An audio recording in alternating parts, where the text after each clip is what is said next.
நான் தான் செல்வத்தோட பொண்டாட்டின்னு செல்வம் ஊரறிய சொல்லணும். அதே மாதிரி செல்வம் தான் என் புருஷன்னு நானும் சொல்லணுங்கிறதுக்காக தானே ஆண்டி இவ்வளவு கஷ்டப்பட்டுட்டு இருக்கேன். இது எல்லாமே வீணா போயிடும் போல இருக்கே. நந்தினி, நீ நிறைய படிச்சவ, உலக விஷயம் எல்லாம் தெரிஞ்சவ, எல்லாத்தையும் ஜெயிக்கிற திறமை இருக்கிற நீ ஜோசியக்காரனை போய் பார்த்ததே எனக்கு ஆச்சரியமா இருக்கு. சரி, சம்பிரதாயப்படி எல்லாம் நடக்கணும்னு ஆசைப்படுறியன்னு தான் நானும் நீ போய் ஜோசியக்கார பார்த்து தேதியை குடிச்சிட்டு அனுப்பி வச்சேன். அந்த ஜோசியக்காரன் சொன்னதுக்கு இவ்வளவு முக்கியத்துவம் கொடுக்குற? அம்மாடி, எல்லாத்தையும் தூக்கி போட்டுட்டு நீ வழக்கம் போல உன் வழியிலேயே போ. நானும் நீங்க சொன்னதுக்காக ஒரு சம்பிரதாயத்துக்காக தான் ஆண்டி ஜோசியக்காரனை பார்க்க போனேன். ஆனா அவன் எங்க ஜாதகத்தை பார்த்து புட்டு புட்டு வச்சதுக்கு அப்புறம் தான் அவன் சொன்னதெல்லாம் நினைச்சு பயமா இருக்கு. இவங்க 2 பேருக்கும் கல்யாணமே ஆகாது, ஆனாலும் சேர்ந்து வாழவே மாட்டாங்கன்னு ஆணித்தரமா சொன்னதுக்கு அப்புறம் நான் இவ்ளோ கஷ்டப்பட்டு எல்லாம் செஞ்சு எதுவுமே நடக்காதுங்கிறப்போ என்ன பண்றது ஆண்டி? அட என்னம்மா நீயே இப்படி நினைக்கிற? நல்லதாவே நினை, எல்லாம் நல்லதாவே நடக்கும். அந்த சிவகாமி கிட்ட அவமானப்பட்ட அண்ணில இருந்து நீ ஒவ்வொன்னுலயும் நினைச்ச மாதிரி ஜெயிச்சுக்கிட்டு தானே வர. அப்பவே போய் நீ ஜோசிகாரனை பார்த்திருந்தா அவன் எதுவுமே நடக்காதுன்னு சொல்லியிருந்தா நீ பேசாம விட்டுருப்பியா?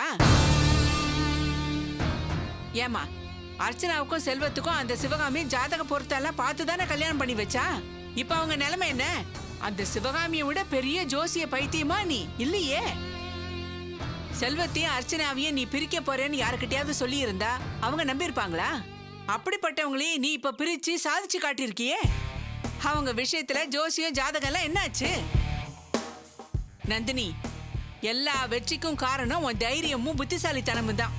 அதனால கண்டதெல்லாம் போட்டு மனசை குழப்பிக்காம நீ திட்டம் போட்டிருக்கிற அந்த வழியில போய்கிட்டே இரு. உன் திட்டப்படி செல்வத்துக்கும் உனக்கும் கல்யாணம் நடக்கணும்.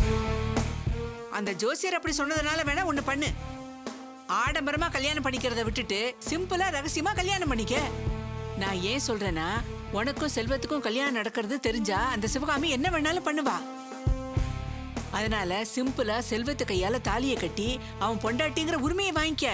அதான் உனக்கு நல்லது.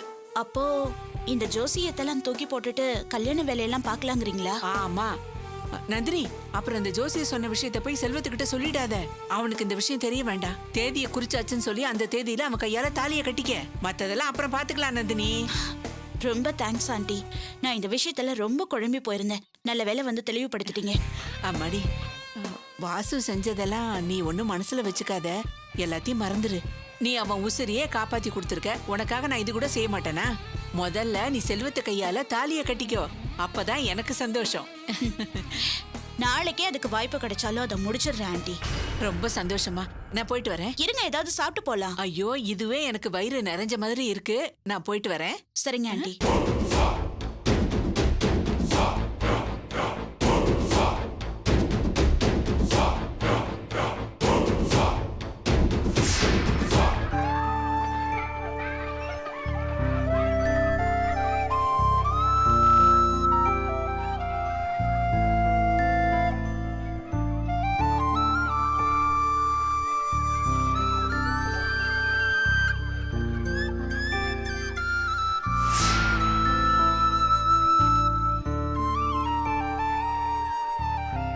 பொருத்தம்னா பொருத்தம், நம்ம 2 பேரு ஜாதகத்துக்கும் அப்படி ஒரு பொருத்தம்னு ஜோசியர் சொன்னாரு.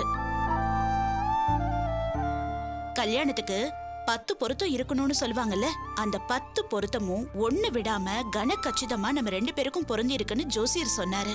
அதனால உடனடியா கல்யாணம் வைக்கணும்னு 3 தேதி குறிச்சு கொடுத்திருக்காரு.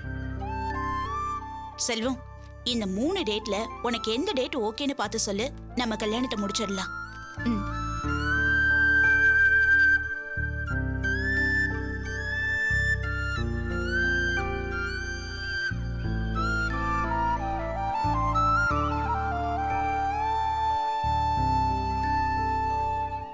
கல்யாணத்துக்கு நம்ம ஆபீஸ் ஸ்டாஃப்ஸை மட்டும் கூட்டா போதும்.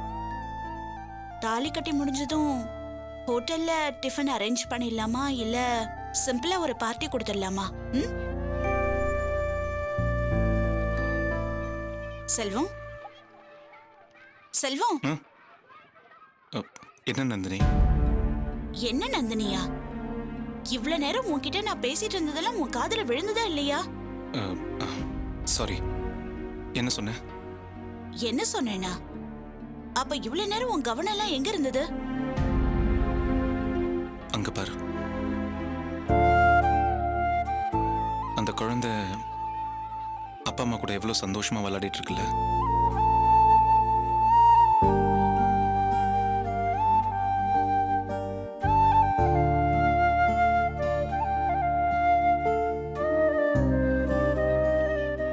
அர்ச்சனாக்கும் இந்நேரம் டெலிவரி ஆயிருக்கும். பையனோ பொண்ணோ ஏதோ ஒரு குழந்தை பிறந்திருக்கும் இல்ல. அந்த குழந்தையும் முகம் பார்த்து சிரிக்க ஆரம்பிச்சிருக்கும் இல்ல.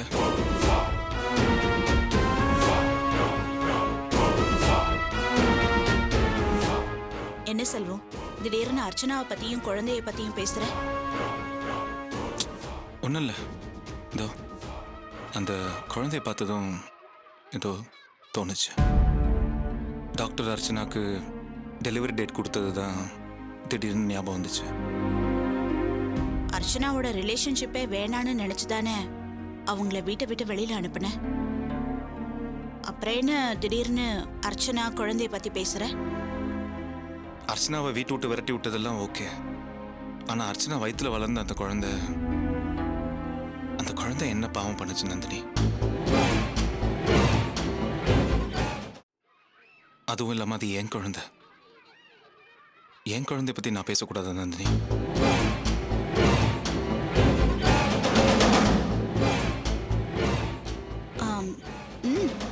அது கரெக்டு தான். ஆனா அந்த குழந்தை மேல நம்ம எந்த உரிமையும் உறவும் கொண்டாட முடியாது. கொண்டாடக்கூடாதுன்னு தானே முடிவெடுத்திருக்கோம். இல்லை நந்தினி, தயவுசெய்து என்னோட ஃபீலிங்கை கொஞ்சம் புரிஞ்சுக்கோ. ஏற்கனவே 2 தடவை எனக்கும் அர்ச்சனாக்கும் குழந்தை பாக்கியம் தவறிடுச்சு. முதல் தடவை அர்ச்சனாக்கு கர்ப்பம் கலைஞ்சிருச்சு. 2வது தடவை குழந்தை பிறந்து இறந்துருச்சு. இப்ப 3வது தடவை. இப்ப கூட குழந்தை வயிற்றுல இருக்கும்போது டாக்டர் குழந்தைக்கு ஏதோ ஒரு பிரச்சனை இருக்குன்னு சொன்னாங்க. அதுக்காக குழந்தைக்காக ட்ரீட்மெண்ட்லாம் எடுத்தோம். அதனாலேயே எனக்கு அந்த குழந்தை மேல பாசம் ரொம்ப அதிகமாயிருச்சு. அந்த குழந்தை பிறந்தோன்னு அதை எப்படி எல்லாமோ வளர்க்கணும்னு கனவுலாம் இருந்துச்சு. ஆனா அது எதையுமே செஞ்சு பார்க்க வாய்ப்பு இல்லாம போயிருச்சு.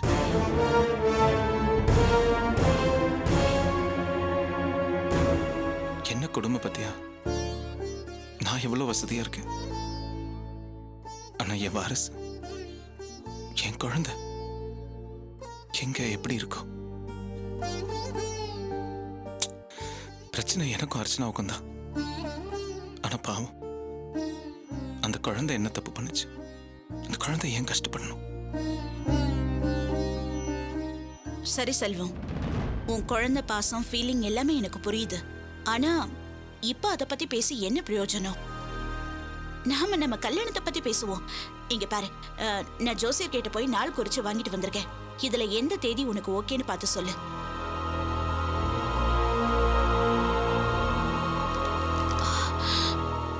செல்வம், என்ன கசக்கி தூக்கி போட்டுட்ட? கல்யாணத்துக்கு இப்ப அவசரப்பட வேண்டாம், கொஞ்சம் வெயிட் பண்ணு. என்ன செல்வம், நீ சொல்லித்தானே நான் போய் ஜோசியரை பார்த்து நாளெல்லாம் குறிச்சிட்டு வந்தேன். ஏன் நந்தினி, என் மேல உனக்கு நம்பிக்கை இல்லையா? என்ன நம்பு. அதுக்கு சொல்லல செல்வம், நான் போய் ஜோசியரை நந்தினி பார்த்து. ப்ளீஸ். இப்ப என் மைண்ட் ரொம்ப டிஸ்டர்ப்டா இருக்கு. அதனால கல்யாணத்தை பத்தி இப்ப எதுவும் பேச வேண்டாம். அதுக்காக நான் உன் மேல வச்சிருக்கிற அன்பும் பாசமும் குறைஞ்சிரும் மட்டும் நினைக்காத. அது என்னைக்குமே அப்படியே தான் இருக்கும். அதை புரிச்சுக்கோ. வா போலாம்.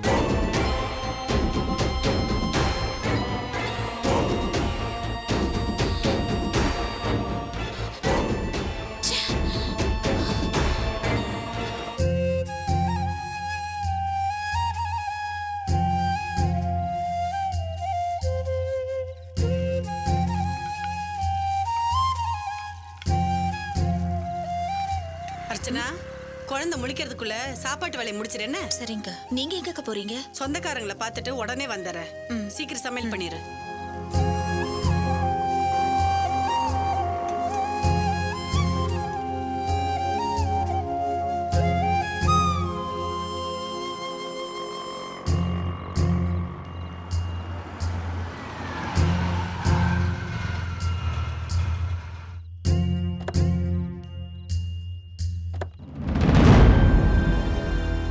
என்னாச்சு? இது என்னன்னு பாத்துறேன் மேடம். சீக்கிரம்.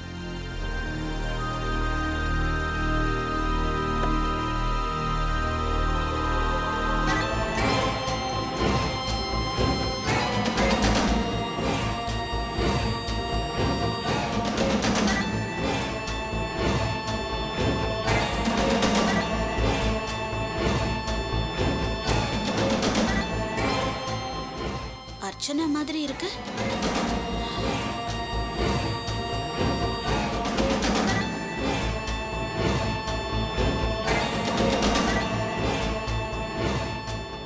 அர்ச்சனாவே தான்.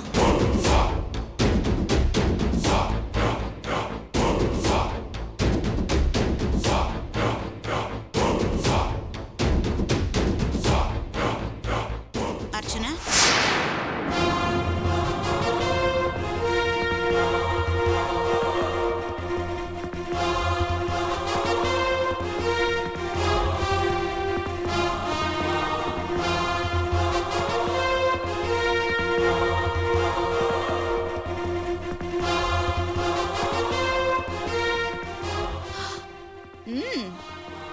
வீட்டை விட்டு வீரமா சபதம் போட்டு வெளியில வந்த நீ எங்கேயாவது கண்காணதை எடுத்துட்டு போயிருப்பேன்னு பார்த்தா இங்கேதான் இருக்கியா?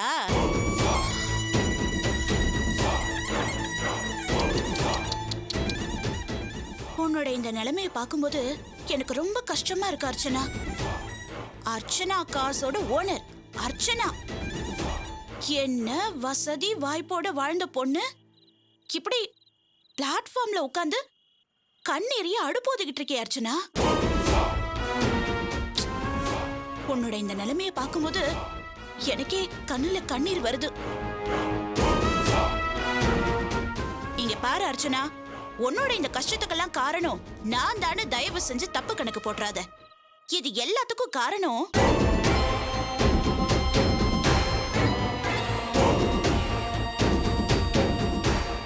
உன் அம்மாதான். இல்லாத ஒன்ன இருக்குன்னு சொல்லி ஒவ்வொரு இடமா என்ன அவமானப்படுத்தி அசிங்கப்படுத்தினாங்கல்ல, அதோட விளைவுதான் இப்ப நீ அனுபவிக்க வேண்டியதா போயிடுச்சு. உன்னை பெத்தவ கண்ணுல ரத்த கண்ணீர் வரணும். என்ன படாத பாடுபடுத்தினதுக்கு உன்னை இந்த நிலைமையில பார்த்து துடிக்கணும்னு நினைச்சேன். நான் நினைச்சதுல ஜெயிச்சிட்டேன். மத்தபடி உன் மேல எனக்கு எந்த கோவமும் இல்ல அர்ச்சனா. பாத்தியா, உன்னோட இந்த நிலைமைய பார்த்து பரிதாபப்பட்டு தான் நான் உன்கிட்ட பேசிட்டு இருக்கேன். இப்போ ஒண்ணு கெட்டு போயிடல அர்ச்சனா. உனக்கு ஒரு சான்ஸ் இருக்கு. பழசெல்லாம் மறந்துட்டு என்கிட்ட மன்னிப்பு கேட்டுட்டு அந்த வீட்டுல வேலைக்காரிய ஒரு மூலையில வந்து முடங்கிக்கிறேன்னு சொல்லு. நான் வேணா செல்வத்துக்கிட்ட இத பத்தி பேசி உன்னை மறுபடியும் அந்த வீட்டுக்கு கூட்டிட்டு போறதுக்கு முயற்சி பண்றேன்.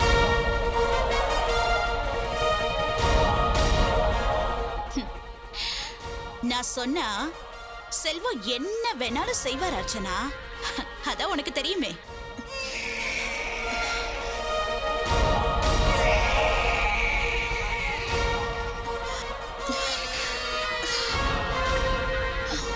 அடடே, குழந்தை பிறந்துருச்சா?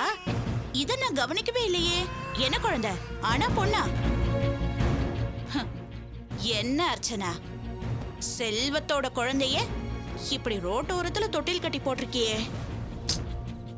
உன் நிலைமைய பார்த்தா எனக்கு ரொம்ப பரிதாபமா இருக்கு.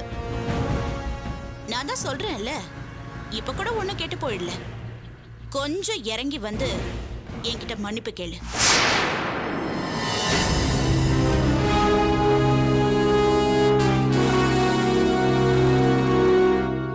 என்ன பாக்குற? உன்னை வேலைக்காரியா அந்த வீட்டுல மறுபடியும் சேர்த்துக்கிறேன். அதுவும் இந்த குழந்தைக்காக தான். மறந்தும் கூட உன் மனசுல அந்த வீட்டுக்கு சொந்தக்காரி செல்வத்தோட வீட்டுக்காரிங்கிற ஞாபகம் எல்லாம் வரவே கூடாது. என்ன சொல்ற? என்ன பார்த்து நீ பரிதாபப்படுறியா? உன்னை பார்த்தா தாண்டி எனக்கு பரிதாபமா இருக்கு. பிளாட்ஃபார்ம்ல வாழ்ந்தாலும் நான் கௌரவமா வாழ்ந்துட்டு இருக்கேன். பங்களால வாழ்ந்தாலும் கேவலமான வாழ்க்கையை தாண்டி நீ வாழ்ந்துட்டு இருக்க.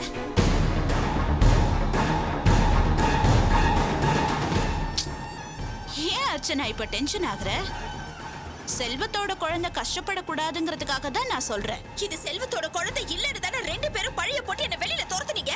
இப்ப மட்டும் எப்படி அது செல்வத்தோட குழந்தை ஆகும்? என்ன அர்ச்சனா, செல்வம் அடிக்கடி இந்த குழந்தைய பத்தி நினைச்சு ரொம்ப கவலைப்படுறாரு தெரியுமா? அந்த ஆள் எதுக்காக கவலைப்படணும்? அந்த ஆள் கிட்ட போய் சொல்லு. அந்த ஆள் என்ன என் குழந்தைக்கு அப்பா இல்லைன்னு சொல்லுது. இப்ப நான் சொல்றேன், அந்த ஆளுக்கும் இந்த குழந்தைக்கும் எந்த சம்மந்தமும் இல்ல. இத நான் ஊரை கூட்டியே சொல்லுவேன். அப்படியா? நான் வேணா பாக்குறேன் குழந்தை யார் சாயல்ல இருக்குன்னு. போடி போடி போடி போடி. அர்ச்சனா என்ன?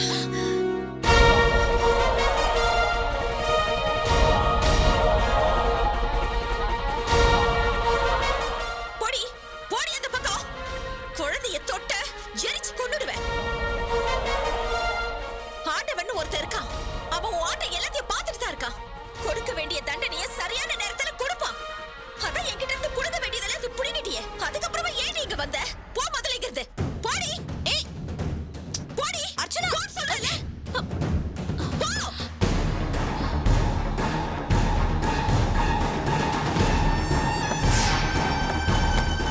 அர்ச்சனா, யார் இவங்க?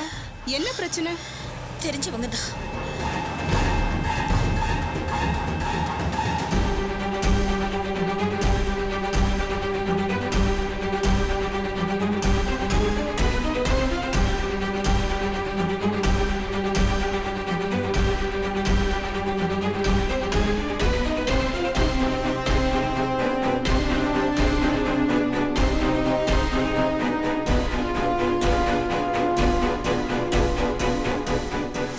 அர்ச்சனா விஷயத்தை டிவியில் பார்த்த உடனே நாங்கள் ரொம்ப அதிர்ச்சி ஆயிட்டோம். உடனடியாக உங்ககிட்ட ஃபோன் பண்ணி விசாரிக்கலாம்னு நினச்சா எங்ககிட்ட உங்கள் ஃபோன் நம்பர் இல்லை. அதனால தான் ஃபோன் பண்ண முடியல. அர்ச்சனா விஷயம் தெரிஞ்ச நாங்க அர்ச்சனா இங்க வந்திருந்தான்னா எப்படியாவது உங்களுக்கு தகவல் சொல்லிருப்போமே. ஏற்கனவே நீங்கள் அர்ச்சனா விஷயத்தில் ரொம்ப மனசுடைஞ்சு போயிருக்கீங்க. நான் உங்களை தொந்தரவு பண்ணக்கூடாதுன்னுட்டு தான் மேற்கொண்டு எதுவும் விசாரிக்கல. நம்ம சொந்தக்காரங்கிட்ட யார்ட்டாவது உங்கள் ஃபோன் நம்பர் வாங்கி நான் பேசியிருக்கலாம். சிவகாமி கூட அவ உள் மனசுல அர்ச்சனா கேளம்பாக்கத்துல தான் இருப்பான்னு தோணுதுன்னு சொன்னா.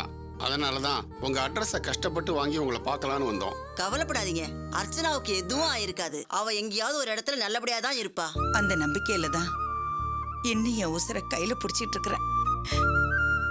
என் பொண்ணு எங்க இருக்காளோ, எப்படி இருக்காளோ. சரி சண்முகம், அப்ப நாங்க கிளம்புறோம். சரி, நீங்கள் கவலைப்படாமல் தைரியமாக இருங்க. அர்ச்சனா எங்க இருந்தாலும் கண்டிப்பா உங்ககிட்ட வந்து சேர்ந்துருவா. நம்பிக்கையோட இருங்க. வரங்க. வாங்க. வரம்மா. தைரியமா போங்க.